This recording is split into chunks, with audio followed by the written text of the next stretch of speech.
आज मी घरीच माझा ऑल टाइम फेवरेट बनाना लीव्हचा बेने डोसा बनवणार आहे.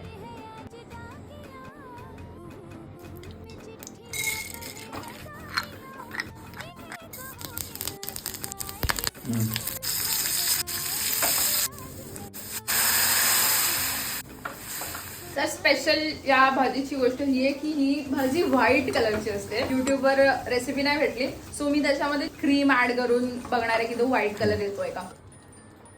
जर ग्रीन चिलीची पेस्ट नसती ना मी टाकली तर त्याला अजून व्हाईट कलर आला असता. But it's ready. आता डोसाची बारी आहे. तर बेनेचा डोसा थोडासा मध्ये सॉफ्ट असतो, म्हणजे थोडासा जाड असतो. पेपर डोसासारखा एकदम असा क्रिस्प नसतो.